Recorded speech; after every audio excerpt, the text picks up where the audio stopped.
TMC में टूट है, कर्नाटक में फूट है। आसार दोनों जगह ऐसे ही दिखाई दे रहे हैं, क्योंकि आपको बताऊं कि कैसे ममता बनर्जी के साथ खेल हो रहा है। ममता बनर्जी की पार्टी टूट रही है, सांसद विधायक होड़ लगा रहे हैं बीजेपी में जाने की। उधर कर्नाटक में सत्ता हस्तांतरण हो रहा है, यानी कि सिद्धरमैया से डीके शिव कुमार अब कुर्सी पर बैठने जा रहे हैं। लेकिन क्या सब कुछ ठीक है? क्या वहां पर कोई गुटबाजी तो नहीं है? ऐसी खबरें तो आ रही हैं। आज आपको दोनों खबर आपको बताती हूं। ममता बनर्जी को लेकर ममता की पार्टी में एक बड़ी टूट के संकेत मिल रहे हैं। ममता बनर्जी की पार्टी में बहुत से नेता टूटकर बीजेपी जाने की होड़ लगाए। चुनाव हार के बाद टीएमसी में एक बड़ी टूट के आसार दिख रहे हैं। अब बीजेपी सांसद सौमित्र खान ने उसका दावा भी किया। वो क्या कह रहे हैं? वो कह रहे हैं कि टीएमसी के 20 सांसद तो बीजेपी के संपर्क में, वो यहां आना चाहते हैं, बीजेपी में शामिल होना चाहते हैं। वो ये कह रहे हैं कि ममता की पार्टी के 50 विधायक भी टूट के लिए तैयार हैं। अब ममता के बागियों के बीजेपी की मंजूरी का इंतजार है, यानी बीजेपी एक हामी भरेगी, बीजेपी ग्रीन सिग्नल देगी तो ये सारे के सारे बीजेपी में शामिल हो जाएंगे। अब बीजेपी को केंद्रीय नेतृत्व कह दे तो वो पाला बदल लेंगे। टीएमसी के कई नेता ममता को बागी तेवर भी दिखा रहे हैं। सांसद काकोली दस्तदेर ने पार्टी के सारे पद छोड़ दिए थे, ये 2 दिन पहले की खबर है। अब टीएमसी महिला विंग की राष्ट्रीय अध्यक्ष थी काकोली, और 6 पार्टी विधायकों के साथ शुभेंदु की बैठक में गई थी। पहले टीएमसी के नेता ऐसी बैठक में शामिल नहीं होते थे। अब टीएमसी के कई विधायक पार्टी के कार्यक्रमों से दूर हो गए हैं। पिछले हफ्ते शुभेंदु के खिलाफ टीएमसी ने प्रदर्शन किया और प्रदर्शन में टीएमसी के 80 में से 36 विधायक शामिल हुए। नगर पालिकाओं में भी 100 पार्षद इस्तीफा दे चुके हैं। फिरहाद हाकिम कोलकाता मेयर का पद छोड़ेंगे, ये भी कहा जा रहा है। हालांकि ये भी कहा जा रहा है कि वो पद इसलिए छोड़ रहे हैं क्योंकि अब सत्ता में पार्टी नहीं है और ऐसे में लगातार वो काम भी नहीं कर पा रहे हैं। लेकिन आपको ये बताऊं कि टीएमसी को लेकर बीजेपी के सांसद सौमित्र खान ने जो बड़ा दावा किया है, उसके बाद हड़कंप मचा हुआ है टीएमसी में जो बचे कुछ नेता हैं उनको लेकर। बोल रहा हूँ, हमारा पार्टी का केंद्रीय नेतृत्व, सेंट्रल हमारा लीडरशिप और हमारा स्टेट का शुभेंदु अधिकारी जी और हमारा शोभिक दास जी, ये दोनों ने कभी निर्देश देंगे तो बहुत सारे सांसद विधायक आने के लिए तैयार हैं। लेकिन पार्टी का निर्णायक, पार्टी जो निर्देश देगा वही होगा। पार्टी का डिसीजन सबसे बड़ा डिसीजन है। अभी बहुत सारे सांसद, बहुत सारे विधायक हम लोग का साथ संपर्क में है। अब बीजेपी सांसद सौमित्र खान के दावों के मुताबिक टीएमसी के 80 में से 50 विधायक बीजेपी के संपर्क में हैं। 29 सांसदों में से 20 सांसद बीजेपी में आना चाहते हैं। बस आला कमान का इंतजार है कि कब वो हाँ कहेंगे, यानी कि केंद्रीय नेतृत्व अगर इसे हामी देता है तो क्या टीएमसी खाली हो जाएगी? टीएमसी के सांसद विधायक सब पाला बदल लेंगे तो पार्टी का क्या होगा? बीजेपी नेता टीएमसी पर निशाना साध रहे हैं। वो जिस ढंग से ताश के पत्ते का महल होता है, टीएमसी उसी ढंग से महल टोटल ध्वस्त हो गया, क्योंकि भय से पार्टी नहीं चलता, भरोसे से पार्टी चलता। तृणमूल पार्टी पूरा टूट फूट होकर समाप्त हो जाएगा, कोई नहीं रहेगा। ममता अभिषेक बनर्जी रहे तो यह फलता में के रिजल्ट अब क्या देखा? फलता असेंबली में तृणमूल कांग्रेस 15 साल का शासक फोर्थ हुआ, फोर्थ। जमानत नहीं बचा, जो जमानत नहीं बचा पाया 7 लाख वोटों से। इसीलिए मैं बोल रहा हूं, ममता बनर्जी छोड़ के कोई नहीं तृणमूल में रह जाएगा। तो ये तो बात आपने कर ली, देख ली टीएमसी की और पश्चिम बंगाल की, लेकिन क्या कर्नाटक में भी एक खेल बाकी है? कर्नाटक में एक नया नाटक हो रहा है क्या? कर्नाटक की राजनीति में बड़े उलटफेर के संकेत मिल रहे हैं। लीडरशिप चेंज पर कर्नाटक कांग्रेस में खींचतान आपने देखी पिछले 2 दिन से, क्योंकि नेता दिल्ली आए थे, राहुल गांधी से मिल रहे थे। सिद्धरमैया ने इस्तीफे की बात पर अभी तक चुप्पी साधी हुई। इस्तीफे के बारे में पूछने पर उन्होंने कहा मैं कल बोलूंगा। अब सिद्धरमैया की चुप्पी को लेकर सवाल उठ रहे हैं। आप जानते हैं कि कर्नाटक में एक सत्ता हस्तांतरण होना है। सिद्धरमैया से अब कुर्सी डीके शिव कुमार के पास जानी है, लेकिन इसे लेकर अभी तक सिद्धरमैया कुछ कह नहीं रहे हैं। सिद्धरमैया सीएम की कुर्सी छोड़ेंगे या बगावत करेंगे, ऐसा लोग सवाल पूछ रहे हैं। अगर बागी हुए तो कर्नाटक में सरकार क्या गिर सकती है? हालांकि संकेत ये मिल रहे हैं कि सिद्धरामैया ना राज्यसभा जाना चाहते हैं, ना वो पार्टी के दिए हुए ऑफर से खुश हैं। लेकिन अगर वो बगावत किए बिना भी कुर्सी से हटते हैं तो क्या कर्नाटक की सरकार उसी तरह से सुरक्षित रहेगी? क्योंकि सिद्धरामैया की नाखुशी यानी कि उनका खुश ना होना बाकी नेताओं पर भी असर डालेगा। 3 दिन पहले करीबियों के साथ बड़ी बैठक की थी। करीबियों ने सिद्धरामैया से कहा था कि हम आपके साथ हैं, हम आपका साथ दे देंगे। सिद्धरामैया को करीबियों की सलाह थी कि आप चुप मत रहिए, अपनी बात रखिए। तो क्या बात रखेंगे उसका इंतजार है कि कल कर्नाटक की इस पूरे सत्ता हस्तांतरण में क्या नया मोड़ आएगा। जैसे बंगाल में विपक्ष घुसपैठियों पर हो रहे एक्शन पर सवाल उठा रहा है, वैसे ही जिस एसआईआर पर विपक्ष लगातार सवाल उठाता रहा, उसको लेकर आज सुप्रीम कोर्ट ने बहुत बड़ा फैसला दिया। साफ है कि चुनाव आयोग को एसआईआर कराने का अधिकार है और उस प्रक्रिया को सही तरीके से किया भी गया।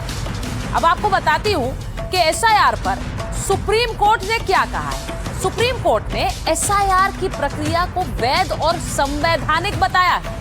एसआईआर की प्रक्रिया में कोई खामी नहीं है, यह कहा सुप्रीम कोर्ट ने। एसआईआर मनमाना नहीं है।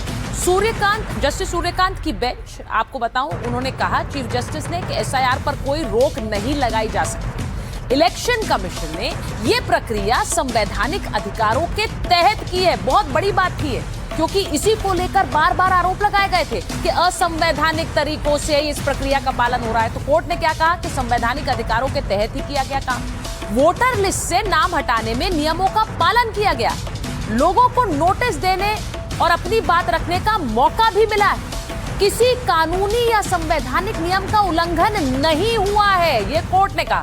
इसका सीधा संबंध स्वतंत्र और निष्पक्ष चुनाव से है। चुनाव आयोग को यह प्रक्रिया चलाने का अधिकार है। चुनाव आयोग नागरिकता की जांच कर सकता है, नाम जोड़ने और हटाने के लिए जांच कर सकता है इलेक्शन कमीशन, ये कहा कोर्ट ने। और यह अभ्यास देश के संविधान में जान फूंक देता है। सोचिए, जिसे लेकर असंवैधानिक प्रक्रिया की बात बार बार कही गई, उसे लेकर कोर्ट ने कहा ना संवैधानिक उल्लंघन है और प्रक्रिया भी जरूरी है और जान फूंक देती है। हालांकि टीएमसी सांसद कल्याण बनर्जी कह रहे हैं कि जो कोर्ट ने फैसला दिया वो केवल बिहार के मामलों के लिए लागू होता है, बंगाल का तो मामला अलग है। जरा सुनिए। आज जो जजमेंट हुआ है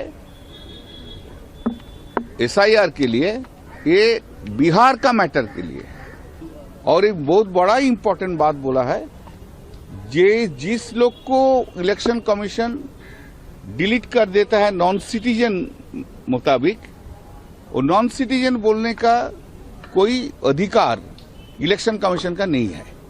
इसलिए बंगाल का केस कंप्लीटली डिफरेंट है। तो बंगाल का केस जब हियरिंग होगा तब मालूम होगा।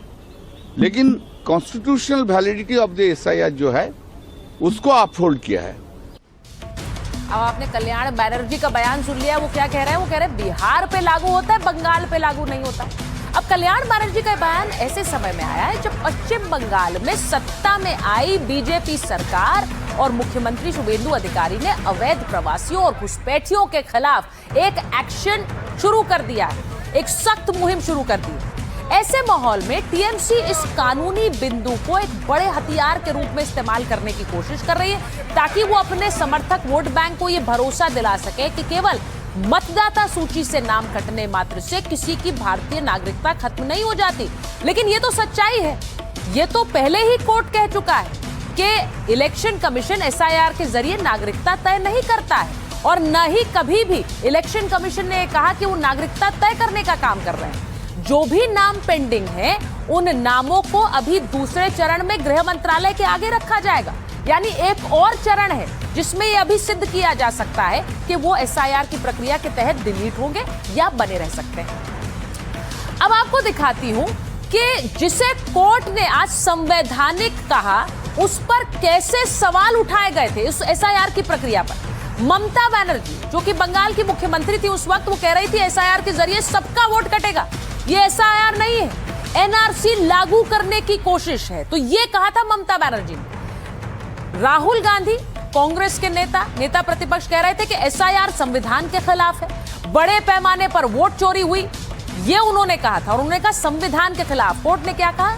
संविधान के खिलाफ कोई कार्रवाई नहीं हुई है। अखिलेश यादव समाजवादी पार्टी के अध्यक्ष हैं, उन्होंने कहा था बीजेपी को फायदा पहुंचाने के लिए एसआईआर हुआ है, एसआईआर में बड़े पैमाने पर गड़बड़ी हुई है, निर्वाचन आयोग भाजपा का सहयोगी दल है। तो ये बयान आए थे, लेकिन आज कोर्ट ने कहा कि प्रक्रिया सही है। हालांकि सुप्रीम फैसले के बाद बीजेपी विपक्ष पर हमलावर दिखी और राहुल गांधी और ममता बनर्जी ने क्या कहा था, पहले वो सुनिए। जो आपके साथ एसआईआर में हुआ, जो आपके नाम काटे गए, वो संविधान के खिलाफ काम था। आप घबराइए मत। जिन जिन के नाम गलत काटे गए हैं, कांग्रेस पार्टी की सरकार आएगी, जिनके काटे गए हैं, जिनके गलत काटे गए हैं नाम, उनको हम फिर से वोटर बनाएंगे। এসআইআর এর নাম করে মানুষের নাম বাদ দিয়ে দিচ্ছে, অধিকার বাদ দিয়ে দিচ্ছে। এর মধ্যে হিন্দু আছে, মুসলিম আছে, শিখ আছে, ইসাই আছে, ট্রাইবেল আছে, মতুয়া আছে, নমশূদ্র আছে, সবাই আছে, মাথায় রাখবেন। तो ये बयान इसलिए याद दिलाएगा क्योंकि एसआईआर को आपने देखा था, एसआईआर को लेकर किस तरह का एक झगड़ा, एक द्वंद, एक महाभारत छिड़ गई थी। आज सुप्रीम कोर्ट का फैसला आया तो बीजेपी के सांसद सुधांशु त्रिवेदी आए और उन्होंने विपक्ष पर बड़ा हमला बोला। न्यायालय ने यह कहा है कि एसआईआर के माध्यम से जिस उद्देश्य को प्राप्त करने की कोशिश की जा रही थी, उसका स्वतंत्र और निष्पक्ष चुनाव सुनिश्चित करने के संवैधानिक लक्ष्य के साथ सीधा संबंध है। कांग्रेस का जो दुष्प्रचार है, विशेषकर राहुल गांधी ने, आपको याद करिए, यह बिहार के चुनाव को लेकर था।